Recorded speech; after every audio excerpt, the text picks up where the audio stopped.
This is 6.3 part 2. This is the notes section. So kind of the thing that we're going to be talking about today is the transformations and how we can kind of move our kind of equation around, move our graph around. And so a few things that we kind of need to think about. So A is our initial transformation, or initial population. Initial population. Or kind of initial value. A lot of times you're going to see these types of equations used to represent populations over time. Can also be used for a couple other reasons, but it's kind of one of the most normal. So that's when x is 0. B is our pattern. And for the most part, you can just always assume that it's some type of multiplication. And you might be like, well, but doesn't it get smaller? And yeah, you can. And all that is you're multiplying by a fraction. And so multiplying by a fraction is like dividing. In this equation up here, this is the true generalized equation of the entire thing. In this equation, the h tells us if we have a shift left or right. And much like the y equals a x minus h squared plus k, if you remember that from the parabolas, much like this, it's the opposite. It shifts to the left if it's kind of a negative, and it shifts to the left if it's a positive, and shifts right if it's negative. And so it's just kind of this kind of weird thing that you kind of got to think of. K, as you could probably imagine in this general equation right here, K is a shift up or down.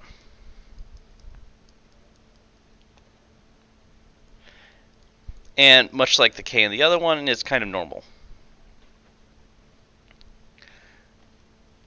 The next thing that we have is what's called a horizontal asymptote.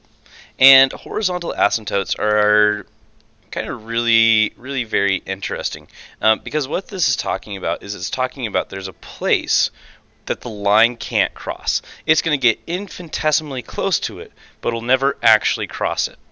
So a horizontal asymptote is a line the graph cannot cross.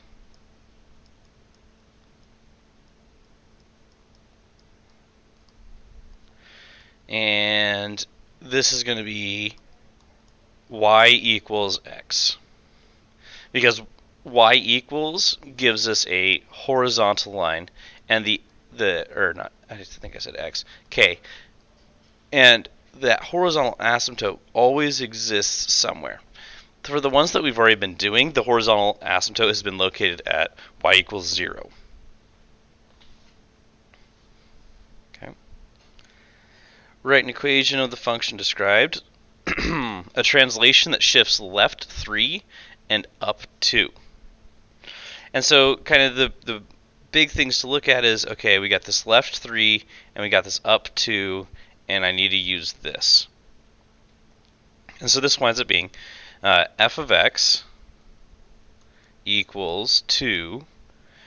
And if I do this kind of just in general terms, in general form, I go x minus my shift that I'm doing, left 3 kind of tells me minus 3 plus 2, because I go up 2. And so f of x equals 2 x plus 3 plus 2. Number 2, f of x equals 2 to the x, a translation that reflects over the x-axis, followed by a shift right of 4 and down 2. And so I go, okay, there's quite a few things here. The first one that I kind of want to address is reflecting over the x-axis, and all that is that we need to multiply by -1 at the very beginning. Right 4 and down 2, down is negative, and so I can now start to kind of fill in this information. So I go f of x equals negative 1 times 2 x minus 4 minus 2. And again, that's because this general equation of is f of x, y. Y equals a, b, x minus h plus k. This is kind of an a. This is my h. This is my k. Okay. All right. Explain the transformation from the parent function and graph the function. State whether the function is growth or decay. State the horizontal asymptote. All right. So in looking at this, there's a few things that we kind of look at to kind of figure out each part. The first thing I kind of look at is this negative 3. The negative 3 tells me that I go right 3. This plus 1 tells me up 1. And this also tells me something else. This also tells me that my asymptote is at y equals 1. And so if I graph this, or if I kind of make some values for this, x, f of x, you can kind of start wherever you want. I like to do negative 1, 0, 1, and 2.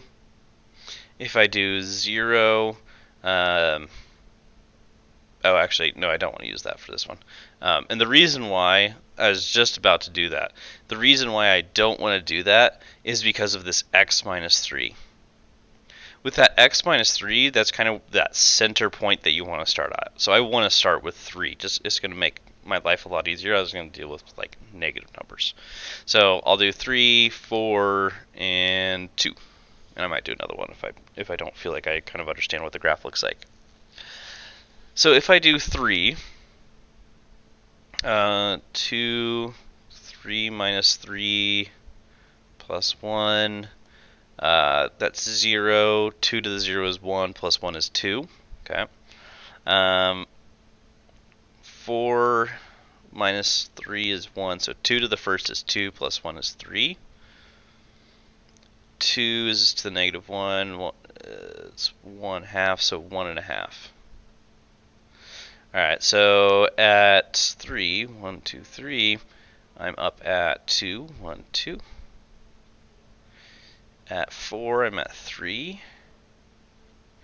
At 2, I'm at 1.5. And so it's going to be some kind of line like this that comes up like so.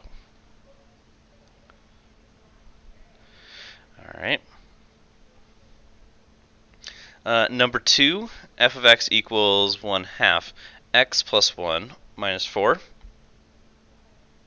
So again, kind of same thing, that this plus 1 tells me that it's a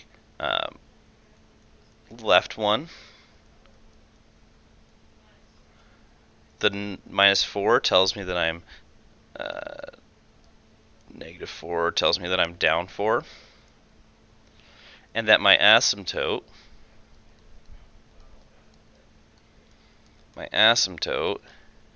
is y equals negative 4. So I can make a graph of this, or equations, f of x. So as I do this, I want to start at negative 1. Again, it's kind of because of what's going on up here, that's going to make it so that's 0. So 1/2 to the 0 is 1, minus 4 is negative 3. Okay. Let's do negative 2. So that winds up becoming -1. 1/2 to the -1 is 2. -4 is -2. Okay. 0. So 1/2. And so that becomes -3.5. Alright, so I can graph this. So at -1, I'm at -3. 1, 2, 3. At -2, I'm at -2. Did I do that right? 1/2. Yeah, okay. 0, -3.5. Oh yeah, because my asymptote is x equals -4. Okay, right. And so what's happening here is I'm going to be coming like this. And so I'm going to approach but never actually cross -4. And this kind of helped me with like identifying, oh yeah, this is what we're actually going for. Okay. Number 3. Kind of a very similar one. This -4 tells me that I go right 4. This -1 tells me that I go down 1.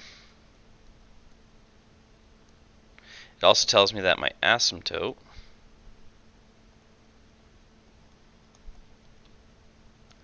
is y equals -1.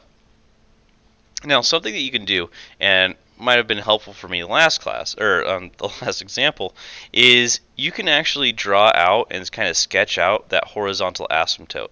And so I can draw this line that goes across, and I use dashes whenever I do it, because that way it helps me identify that it's not actually like a true line that should be there. And so that I know, oh, I should be approaching that in some way. Alright, so with number 3 we get, I want to start my values at, I want to start them at 4. Alright, if I do 4, that's x minus, or 4 minus 4 is 0, 1/2 to the 0 is 1, -1 is 0. Alright. Let's do 3. Makes it 2. 2 minus 1 is 1. And then if I do 5, half minus 1 is -1/2. Alright, so I'm all the way over here. 4, 0. 3, 1. 5, -1/2. So my graph comes like this and goes up. Goes to the side. Alright, number 4. X plus 1, so that plus 1 tells me that I go left 1. The 5 tells me that I'm up 5, and that my asymptote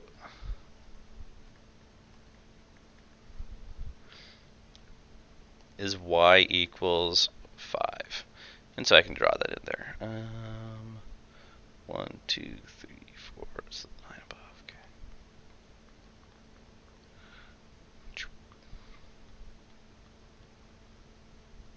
Okay. And so now I'm going to take some values. All right, x, f of x. So -1, because that's going to be my middle value. 0, -2. Alright, so if I do -1, it makes -1 plus 1 is 0. 4 to the 0 is 1, plus 5 is 6. If I do 0, 4 to the first is 4, plus 5 is 9. And then -2 gives me 5.25. Alright, so at -2, I'm at 5.25, which I'm going to say is like here-ish. -1, I'm at 6. 0, I'm at 9. So my graph looks something like this.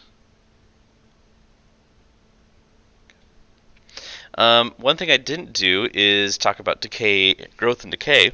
I was supposed to on each one of these. And so right here, this 2, because it's greater than 1, that tells me that it's a growth. And we're looking specifically kind of at the actual number, like kind of itself, so kind of like the absolute value of it. For the 1/2, because it's less than 1, that tells me that it's a decay. Again, less than 1, so that tells me decay. And then 4, because it's greater than 1. Maybe I should have put those here. 1/2 is less than 1. 1/2 is less than 1. 2 is greater than 1. Okay. Because 4 is greater than 1, it's growth. And so that's how you can identify if it's decay or growth or not, is if that kind of B value is greater than 1 or not. All right. That concludes everything for this. Make it a good one.